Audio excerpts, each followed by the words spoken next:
Taman wiped the sweat from his forehead as he walked down the long corridor of Station Kepler 9. His toolbox felt heavier than usual today. He was just a maintenance engineer, nothing special. Humans were not special in the Galactic Coalition. Everyone knew that. The other species were stronger, faster, and smarter. Humans were the ones who fixed broken pipes and cleaned air filters. The station was busy today. Very busy. Ambassadors from 12 different worlds had arrived for an important summit. Taman tried to stay out of their way.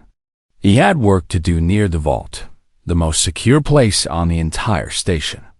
The Coalition kept dangerous things in that vault. Things that could destroy planets. Things that could break reality itself. He turned the corner and saw the massive vault door ahead. It was taller than 3 humans standing on top of each other. The metal was black and covered in glowing symbols. But Taman was not looking at the door. He was looking at the 3 creatures sleeping in front of it. The Rexian cubs. Taman stopped walking. His mouth fell open. The cubs were supposed to be the most dangerous guards in the entire galaxy. They looked like lions mixed with dragons, each one as big as a small vehicle. Their scales were deep red and gold. Their claws could cut through steel like paper. They had protected important places for 3,000 years and had never failed. Not once, but right now, all 3 of them were asleep on the floor. Taman blinked. He rubbed his eyes. The cubs were still there, still sleeping. Their massive chests moved up and down slowly. One of them was snoring. Snoring! He looked around. No one else was in the corridor. He needed to get to the maintenance panel on the other side of the cubs. His orders said to check it today. But how could he get past 3 sleeping monsters? Taman took a careful step forward. The cubs did not move. He took another step. Still nothing. Maybe he could just walk around them. He moved slowly, very slowly, holding his toolbox tight against his chest. He was almost past them when his foot caught on something. A tail. One of the cubs had its long tail stretched across the floor. Taman stumbled. He tried to catch himself, but the toolbox made him lose balance. He fell forward with a loud crash. The toolbox hit the ground. Tools scattered everywhere. Taman landed face first against the vault door. His nose pressed against a glowing panel. The panel beeped. It scanned his face. Then it beeped again. The massive vault door began to open. Taman scrambled backward. His heart was beating so fast he thought it might explode. The cubs were still sleeping. How were they still sleeping? The door was opening with a sound like thunder, and they did not even twitch. Red lights started flashing. Alarms screamed through the corridor. Taman covered his ears. Within seconds, security guards appeared from everywhere. They wore black armor and carried weapons that hummed with energy. Behind them came Ambassador Jiho, the leader of the Rexian delegation. Jiho was tall and proud, with scales that shimmered like gold coins. His eyes were yellow and very angry. He looked at his sleeping cubs. Then he looked at Taman. Then he looked at the open vault door. "What have you done?" Jiho's voice sounded like rocks grinding together. I tripped," Taman said. His voice was very small. "I did not mean to. You tripped?" Jiho moved closer. Other ambassadors arrived now. They stood in a crowd, all watching. "You expect me to believe that you, a human, somehow put my cubs to sleep? Cubs that have never failed their duty? Cubs that cannot be stopped by poison or weapons or any trick known to this galaxy. I swear, I just walked here and they were already asleep." A human woman pushed through the crowd. It was Hana, Taman's friend and colleague. She worked in security consulting. "Ambassador Jiho, please. Let's review the security footage before we make accusations." "Accusations?" Jiho's tail lashed back and forth. "The evidence is clear. This human used some kind of trick. Some kind of human deception. And now the vault is open. Do you know what is inside that vault? Everyone knew. The null engine. A device that could erase matter from existence. A weapon so terrible that the Coalition had locked it away forever. Or at least they had locked it away until Tienan fell on his face. Do-Yoon, the Coalition security chief, stepped forward. He was a large being covered in blue-gray fur with too many arms. Ambassador, no one is accusing anyone yet. But we need to understand how this happened. The Vrexian cubs are legendary. They do not sleep on duty. They cannot sleep on duty. Their biology prevents it. Exactly my point, Jiho said. Which means this human did something. Used something. Perhaps a chemical weapon. Perhaps a frequency device. Humans may be weak, but they are clever. Too clever. Tienan wanted to disappear. Everyone was staring at him.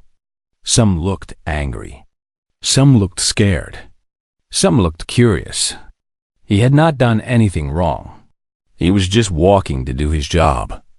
He had been humming a song his grandmother taught him when he was little. Just humming. Nothing else. The cubs finally started to wake up. They lifted their massive heads and looked around with confused eyes. When they saw the open vault door, they roared. The sound made the walls shake. They jumped to their feet, looking for threats, looking for attackers. But there was only Tienan, sitting on the floor, covered in his scattered tools. Lock down the vault, Do-Yoon ordered. No one goes in or out. And someone take this human to a holding cell. We are going to find out exactly what happened here. 2 guards grabbed Tienan by his arms and lifted him up. Hana tried to follow, but another guard blocked her way as they dragged him away. Tienan looked back at the cubs. They were awake now, fierce and dangerous again. But for those few minutes, they had been sleeping like kittens. Sleeping so deeply that not even a vault door opening had disturbed them. What had happened? Tienan had no idea. But he knew one thing for certain. His simple, boring life as a maintenance engineer was over. The holding cell was cold and quiet.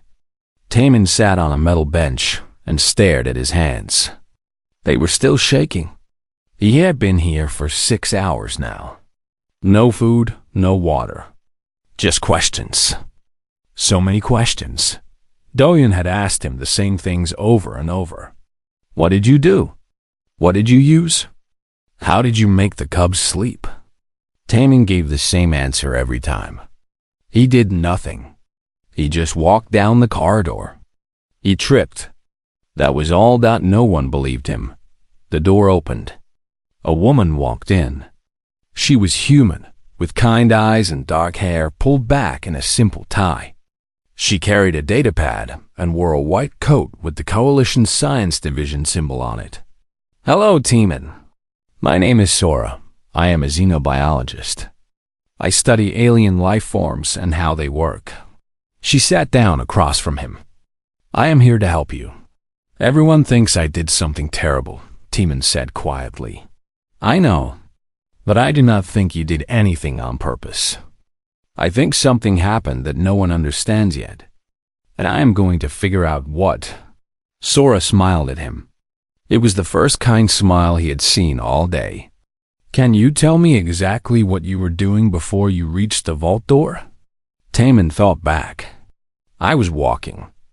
I had my toolbox. I was supposed to check a maintenance panel. Were you thinking about anything? Not really. I was just walking, maybe thinking about my grandmother. She passed away last year. Sometimes I think about her when I am working. I am sorry for your loss, Sora said gently. Were you doing anything else? Talking to yourself? Singing? Tienan felt his face get warm. I was humming. Just a little. An old song my grandmother used to sing to me when I was small. It helped me fall asleep when I was a child. Sora leaned forward. Her eyes got bright with interest. A lullaby? Yes, it is called Jiao. It means sleep well in Korean. My grandmother sang it every night. Taemin felt tears in his eyes. I miss her very much. Sora wrote something on her datapad. Then she stood up. Taemin, I need to run some tests. But I think you might have just solved this mystery. Wait here. She left quickly. Taemin sat alone again, confused. How could his grandmother's lullaby have anything to do with the cubs?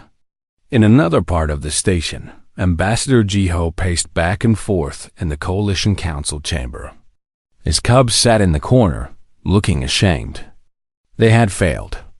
They had failed for the first time in 3,000 years of perfect service. It was a disaster. It was humiliation. The human must be punished, Jiho said to the assembled ambassadors. He violated our most secure facility. He could have released the null engine. He could have destroyed us all. We do not have proof that he did anything wrong, said Ambassador Rena, a small being made of living crystal. Perhaps it was an accident. An accident? My cubs fell asleep. They never sleep on duty. Their combat stimulants keep them awake and alert at all times. It is biologically impossible for them to sleep while on active duty. Hannah stood near the back of the chamber. She had been reviewing security footage for hours. She raised her hand. Ambassador Jiho, may I show you something? Jiho nodded, his jaw tight with anger. Hannah projected a video onto the main screen. It showed Taemin walking down the corridor toward the vault. The sound was on. Everyone could hear him humming softly. The tune was simple and gentle. It repeated in a slow, steady rhythm. This is Taemin approximately 30 seconds before he reached the cubs, Hannah explained. Notice that he is humming. It is a Korean lullaby, a song designed to help children fall asleep. Are you suggesting a simple song could defeat my warriors? Jiho's voice was full of disbelief. I am suggesting we do not understand what happened yet, Hannah said calmly. I have requested that Dr. Sora examine the cubs. With your permission, of course. Jiho thought for a moment. Then he nodded. Very well. But if this is some kind of trick, some kind of excuse, there will be consequences. Sora arrived at the medical bay where the 3 cubs had been taken. They were awake and alert now, but they kept their heads low. They were embarrassed. Sora could see it in their body language. She approached the largest one carefully. Hello, friend. I need to run some scans. I am trying to help. Will you let me? The cub growled softly, but did not move away. Sora took that as permission. She ran her scanner over the creature's massive head, down its spine, across its chest. The data started filling her screen. What she saw made her gasp. The cubs' brains showed activity patterns she had never seen in any Vrexian before. They had been in deep REM sleep, the deepest kind of sleep, the kind where dreams happen. Their combat stimulants were still active in their blood. Everything said they should have been awake. But they had slept anyway. Something had overridden their biology. Something had been stronger than 3,000 years of genetic engineering and chemical enhancement. Sora ran more tests. She checked their hearing. She analyzed the recordings of Taemin's humming. She compared sound frequencies and brainwave patterns. The numbers started to make sense. And when they did, she could not believe it. She ran to find Do-hyun. We need to call an emergency meeting, she said, out of breath. Right now. I know what happened, and it is going to change everything we know about humans. Do-hyun looked at her tired face and wild eyes. What did you find?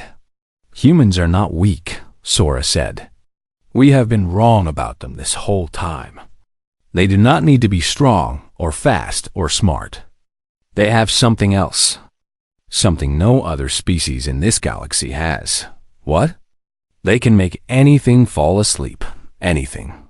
With just their voice. The council chamber filled quickly. Ambassadors from all 12 worlds gathered. Jiho stood with his cubs. Hana stood with other human representatives. Taemin was brought in, still confused and scared. Sora walked to the center of the room. She projected her data onto the screens. "I have discovered something extraordinary," she began. When Taemin hummed his grandmother's lullaby, he produced a specific pattern of sound frequencies. These frequencies matched perfectly with the neural patterns that trigger sleep responses in carbon-based life forms. All carbon-based life forms. Murmurs spread through the chamber. The Vrexian cubs could not resist, Sora continued. Not because they are weak, but because the human voice produces something that evolution has made universal across our galaxy. A sleep trigger. And humans do not even know they have this ability. Jiho stared at Taemin with new eyes. Not angry now. Something else. Something like fear. "You are saying this human is a weapon?" "No," Sora said firmly. "I am saying humans are different than we thought. They evolved on a world so dangerous that their species developed natural ways to calm predators, to make threats fall asleep instead of fighting. They are not warriors. They are peacemakers, built by nature itself." Taemin stood in the center of attention, still not fully understanding. All he knew was that his grandmother's lullaby had changed the entire galaxy's view of humanity. And this was only the beginning. The news spread across the galaxy faster than light speed. Humans could make things fall asleep, just by using their voices. Every news channel showed the same video. Taemin walking down a corridor, humming. 3 Vrexian cubs sleeping like puppies. It seemed impossible. But the science was clear. NHO arrived at Station Kappa 9 3 days after the incident. He was a human acoustic physicist, someone who studied sound and how it worked. He was young and excited, carrying bags full of equipment. Sora met him at the docking bay. "Thank you for coming so quickly," she said. "Are you kidding? This is the most important discovery in human history." Minho grinned. "We always thought we were the boring species, the ones with no special abilities. And now this?" They walked together to the research lab. Inside, Taemin sat in a chair surrounded by machines. He looked tired. Scientists had been testing him for days, making him hum, making him sing, making him talk, recording everything. "How are you feeling?" Sora asked him. "Like a laboratory experiment," Taemin said with a weak smile. "But I understand. This is important." Minho set up his equipment. "Taemin, I need you to hum that lullaby again. But this time, I am going to measure every single frequency your voice produces. Every vibration. Every harmonic. Is that okay?" Taemin nodded. He was getting used to this by now. He closed his eyes and started humming. The tune was simple, soft, the kind of sound a mother makes when holding a baby. Minho's machines lit up with data. Lines and waves filled the screens. Numbers scrolled past faster than anyone could read. Minho watched with wide eyes. He stopped breathing. After Taemin finished, Minho just stared at the data. "What is it?" Sora asked. "It is beautiful," Minho whispered. "Look at this pattern." The human voice naturally produces something called harmonic layering. We create multiple frequencies at the same time. And when we hum or sing in certain rhythms, these frequencies align in a very specific way. He pointed at the screen. "See this wave? This is the frequency that triggers rest responses in mammalian brains. And this one? It calms reptilian neural systems. This one affects insect colonies. This one works on crystalline consciousness. Humans produce all of them at once, without even trying. But why?" Sora leaned closer to the screen. "Why would humans evolve this way?" "Because Earth is a death world," Minho said simply. "You know this, right? Earth has more predators per square kilometer than any other known planet. When humans were evolving, they were surrounded by things that wanted to eat them. Lions, tigers, bears, snakes, insects, everything. He pulled up a map of Earth on another screen. Early humans could not fight most of these predators. They were not strong enough or fast enough. So they developed other strategies.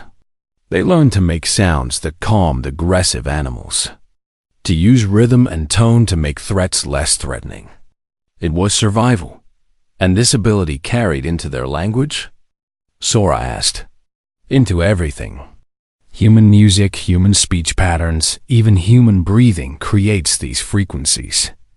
We do it all the time without knowing, but it only works when we are relaxed, when we are calm ourselves, because that is when our ancestors used it, when they needed to de-escalate danger. A new voice spoke from the doorway. So you were saying humans are walking pacification devices? Everyone turned. It was Nari, a coalition medical officer. She was a tall being with silver skin and no visible mouth. She communicated through a translation device. She did not look happy. I have been reviewing the data too, Nari continued. And I am skeptical. You are telling me that humans, the weakest species in the coalition, somehow have power over all of us? That a simple song can defeat our strongest warriors? It is not about power, Minho said carefully. It is about biology, about how evolution shaped different species. Humans are not better. They are just different. Different in a very dangerous way. Nari crossed her arms. What if humans decide to use this against us? What if they start putting entire planets to sleep? We would be helpless. But we would not do that, Taman said quietly. Everyone looked at him. I did not even know I could do this. None of us knew. We do not want to hurt anyone. We just want to be part of the coalition like everyone else. Nari was quiet for a moment. Then she sighed. I want to believe you. But fear is a powerful thing. When the other species learn about this, they will be afraid. And fear makes people do terrible things. She was right. Within a week, everything changed. Some species wanted to ban humans from coalition space. They said humans were too dangerous to be around. Others wanted to study humans like animals in a zoo, take them apart and figure out how they worked. A few species wanted to make friends with humans, to use them as allies. But the worst reaction came from the military. Commander Kyun called a meeting with the Coalition Defense Council. He was a high-ranking officer from a species called the Valorians. They were warriors, bred for combat. Kyun had led successful campaigns against pirates and rebels for 20 years. We have an opportunity here, he said to the council. Humans could change warfare forever. Imagine soldiers who could walk onto a battlefield and make the enemy fall asleep. No bloodshed. No destruction. Just peaceful surrender. You want to weaponize humans? Hannah stood up from her seat.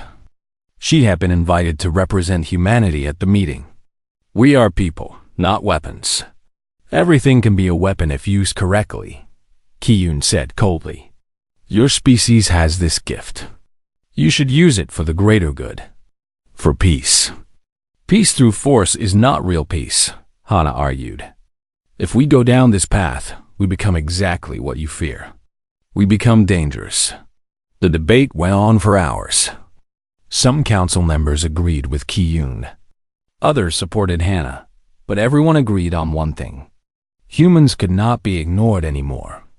Back in the lab, Minho made another discovery. He was testing different humans now. Volunteers from the human quarters on the station.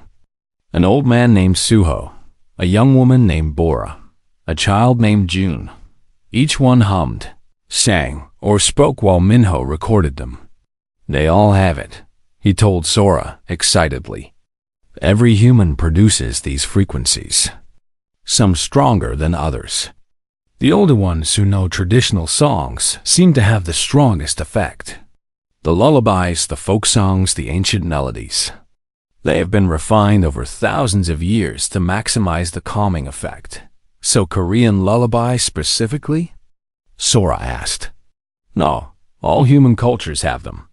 Korean, Japanese, African, European, American, all of them.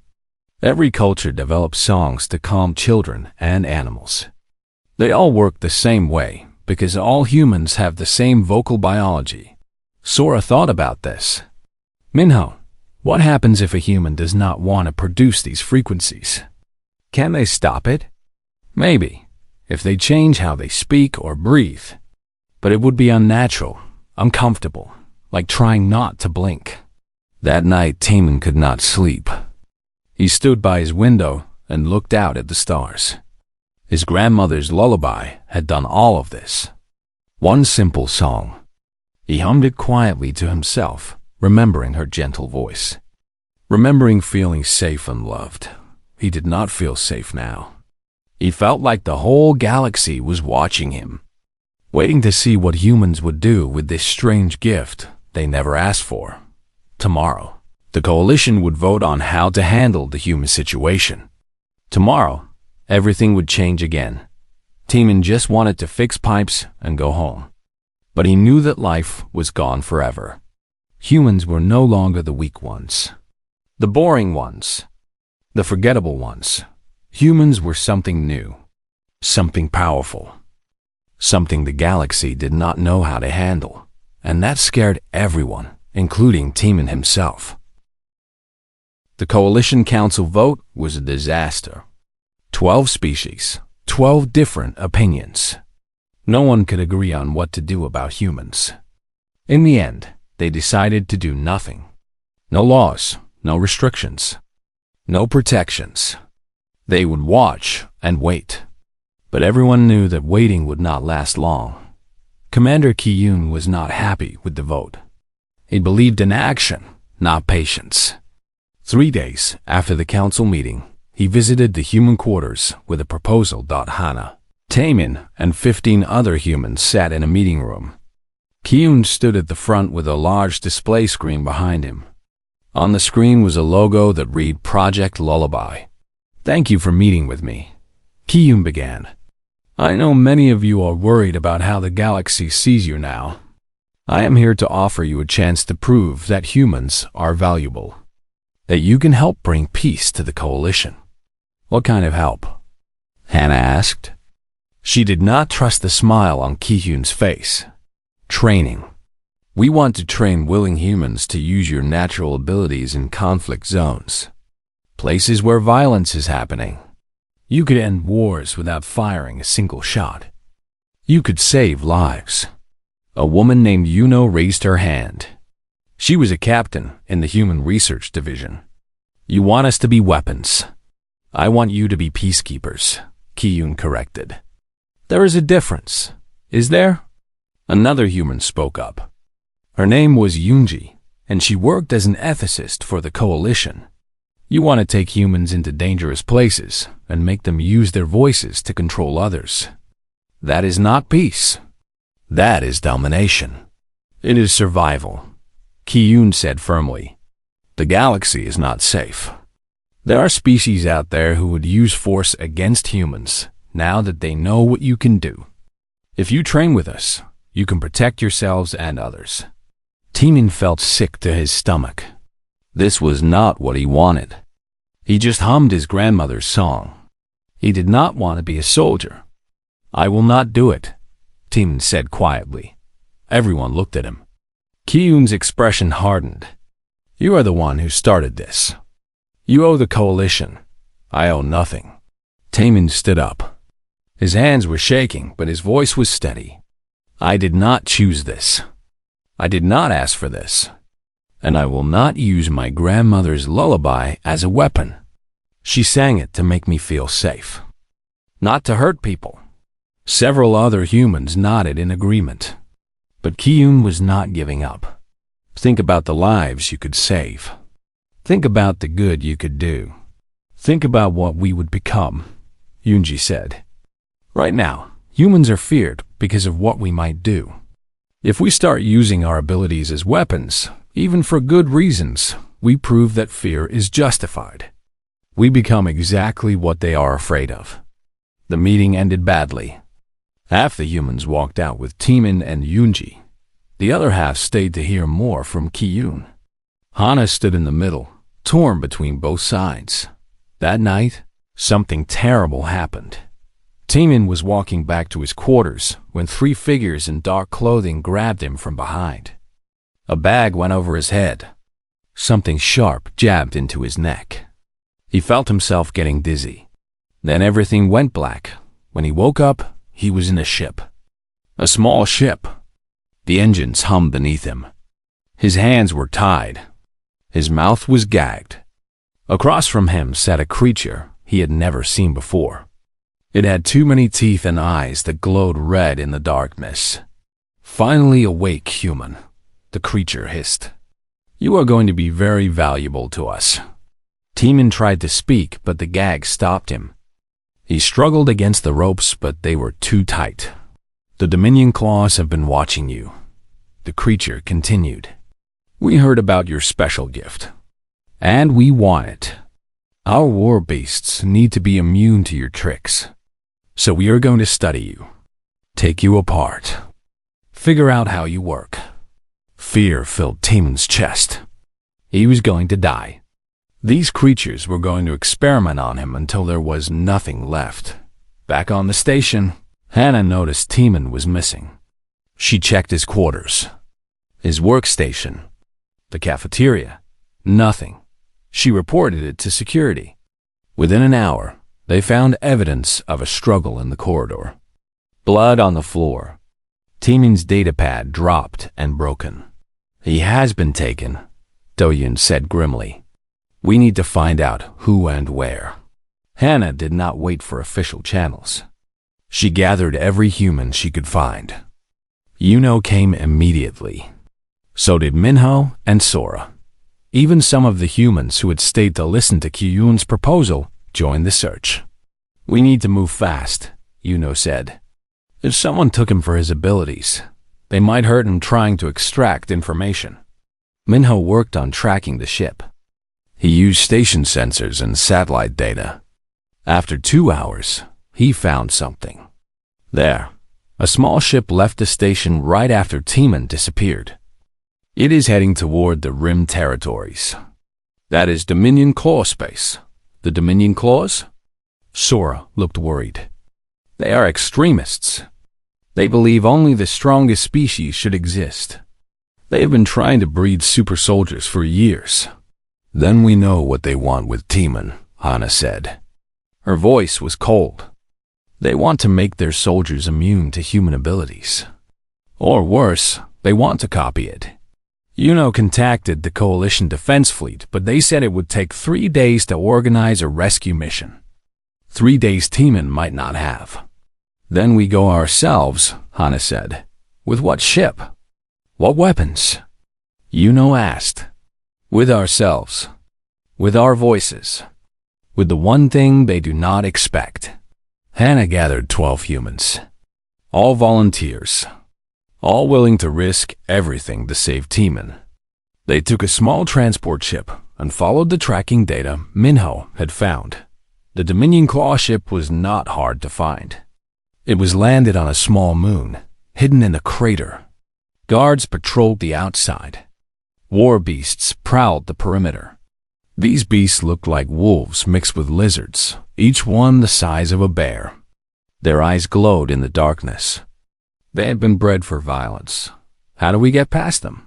whispered June, the youngest human in the group. "We sing," Hana said simply. They approached the ship carefully.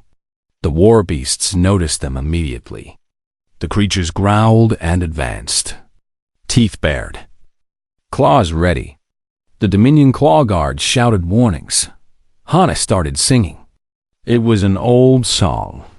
A Korean folk song her mother had taught her. The melody was soft and gentle, like rain falling on leaves, like wind through grass. The other humans joined in. Their voices blended together. The harmony grew stronger. The frequencies multiplied. The air itself seemed to vibrate with peace. The war beasts stopped advancing. Their growls became quiet. Their eyes started to close. One by one, they lay down on the ground. Within seconds, all 12 beasts were sleeping deeply. The Dominion Claw guards stared in shock. They raised their weapons, but Hana kept singing.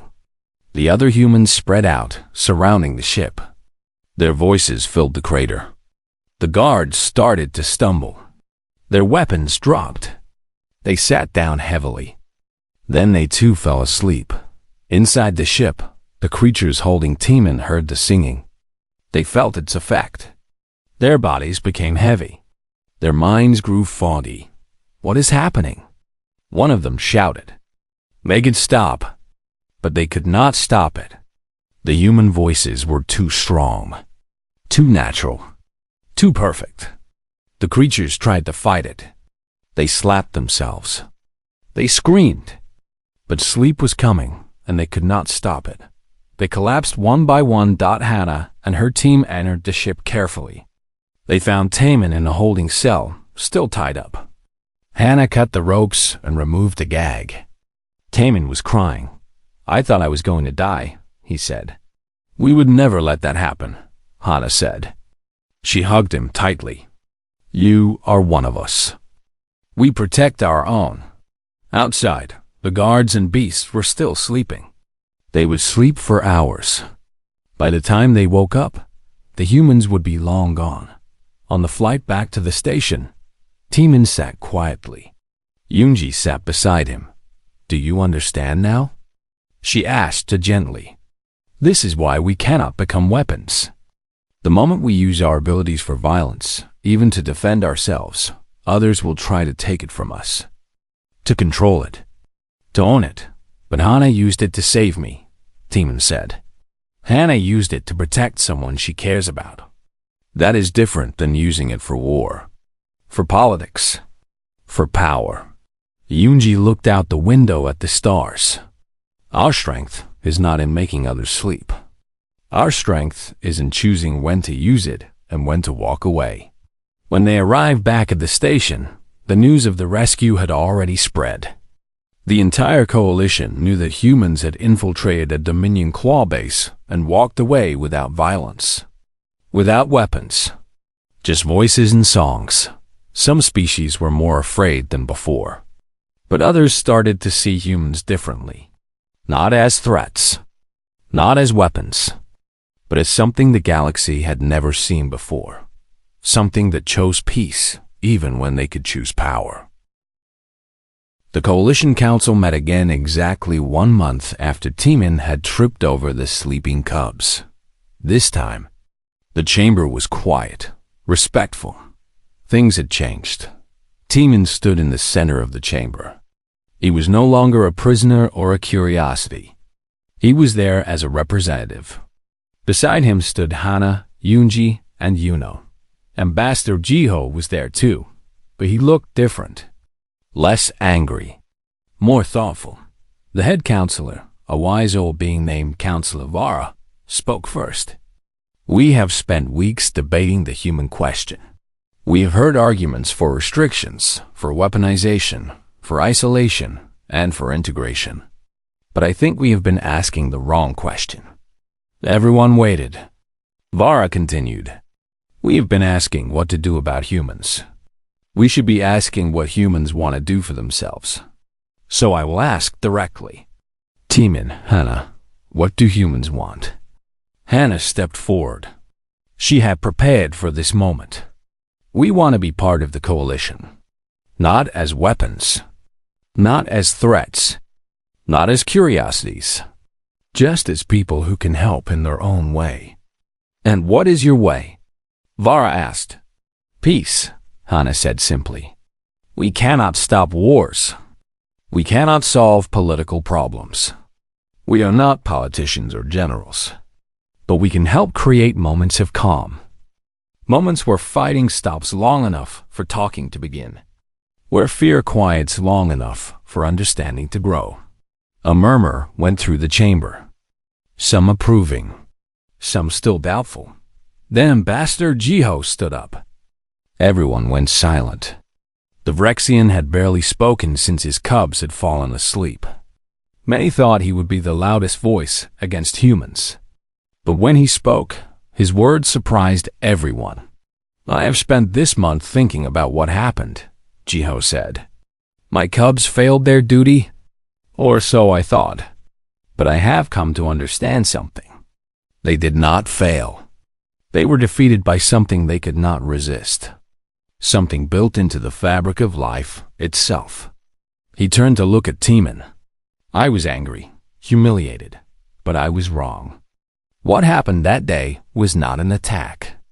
It was a gift. A reminder that even the strongest warriors need rest. That even the fiercest protectors cannot stand guard forever. Jiho walked to the center of the chamber and stood beside Timon. "I have a proposal. The Vrexian cubs are powerful. They never fail. They never sleep. But what if that is not enough? What if true security comes not from endless vigilance, but from knowing when to rest? When to trust? What are you suggesting?" Vara leaned forward with interest. "I propose we create a new division. Guardian speakers. Humans paired with Vrexian cubs and other guardian species. The warriors provide strength. The humans provide rest. Together, they create something better than either could alone. Security that does not burn out. Protection that knows peace." The chamber erupted in discussion. Some loved the idea. Others thought it was madness. But Jiho was not finished. "My cubs have volunteered to be the first. They want to work with Timon. They trust him. After what happened, they understand him in a way I never could. They know he did not mean to harm them. He gave them something they had never experienced in 3,000 years of service. He gave them rest." Timon's eyes widened. "You want me to work with the cubs?" "If you are willing," Jiho said, "you would not replace the cubs. You would support them. When their shift ends, you help them rest truly and deeply. And in emergencies, if combat is not the answer, you provide an alternative. A peaceful solution." Yunji spoke up. "This could work, but only if humans choose it freely. We cannot force anyone to use their abilities. It must always be a choice." "Agreed," Jiho said. "I am asking, not demanding. Timon, would you be willing to try?" Timon thought about his grandmother, about her gentle voice singing him to sleep, about how safe he had felt in those moments. Could he give that same gift to others? Could he help fierce warriors find peace at the end of their long watches? "Yes," Timon said. "I will try, but I have conditions." The chamber went silent again. A human making demands of the coalition. This was new. "I will not use my voice to hurt anyone. I will not put anyone to sleep against their will, unless they are attacking someone and there is no other choice. And I will teach others what I do. Other humans. Other species if they can learn. This should not be just a human thing. This should be for everyone." Vara smiled. "I believe we can agree to those conditions. Does anyone object?" Commander Ki-Yoon stood up. For a moment, Timon thought he would argue. But instead, Ki-Yoon bowed his head. "I was wrong to try to weaponize humans. I see that now. This way is better. Peaceful strength is still strength." The vote was called. The proposal passed with strong support. The Guardian Speaker program would begin immediately. Humans who volunteered would be trained and paired with warrior species across the coalition. They would bring rest to those who protected others. They would offer calm in moments of crisis. Over the next months, the program grew. Suho, the old man who knew traditional songs from every human culture, became a teacher. He taught other humans, and even some non-humans, the principles of calming frequencies. Bora worked with insectoid warrior colonies, helping them find rest patterns they never knew they needed. June, young and enthusiastic, partnered with Crystal Guardians on the outer rim. But Timon stayed with the 3 Rexian cubs who had started everything. He learned their names: Kale, Myra, and Ron. They were fierce in battle and gentle with him. At the end of each shift, Timon would sit with them and hum his grandmother's lullaby. The cubs would curl up around him, massive and powerful, and sleep like kittens. One evening, 6 months after the incident, Hana visited Timon at the vault. The cubs were on duty, alert and watchful. Timon sat nearby, reading a book. "How does it feel?" Hana asked. "Being the first Guardian speaker?" "Strange," Timon admitted. "I never wanted to be special. I just wanted to fix pipes and go home at the end of the day. But this is important work. You are changing how the galaxy thinks about humans." "Maybe, but I am also just helping friends get some sleep." Timon smiled. "That is what my grandmother would have wanted. She always said the most important thing we can do is help others rest. Rest is when healing happens, when growth happens, when peace becomes possible." Hana looked at the cubs. They stood proud and strong, guarding the vault that held the null engine, the device that could destroy worlds. But they did not look tense anymore. They did not look like they were carrying the weight of the universe alone. They knew that when their shift ended, Timon would be there. They could rest. They could trust. "The galaxy spent thousands of years perfecting warriors," Hana said softly. "Building stronger weapons, faster ships, better armor. But they forgot something important." "What?" "Warriors need to rest too. Everyone needs rest. And humans, we are not the strongest species or the smartest or the fastest. But we can give something no one else can. We can give peace. Real peace. The kind that lets you close your eyes and trust that you will be safe." Timon thought about his grandmother again. He wished she could see this. See what her simple lullaby had created. A galaxy learning that strength without rest leads to destruction. That the fiercest guardian needs the gentlest song. When the cub shift ended, Timon stood and stretched. Kale, Myra, and Ron came to him immediately. They nuzzled against him like giant cats. He laughed and scratched behind Myra's ears. "Ready for sleep?" he asked them. They rumbled in agreement. All 3 lay down, surrounding him in a circle. Timon sat in the middle and began to hum. The melody filled the corridor, soft and warm, like a grandmother's love made into sound. The cubs' eyes slowly closed. Their breathing deepened. Their massive bodies relaxed completely. They trusted Timon. They trusted that he would keep them safe while they rested. And in the morning, they would wake refreshed and ready to protect the galaxy once more. Hana watched from the doorway. She recorded a short message to send to Earth, to all the humans who still thought their species had nothing special to offer the stars. "We found our purpose," she said into her communicator. "We are not warriors. We are not conquerors. We are the ones who help the warriors rest. We are the ones who bring peace to the protectors. The galaxy has guardians to keep it safe. And now those guardians have us. The guardian speakers. The ones who sing the galaxy to sleep." She ended the recording and looked at Timon one more time.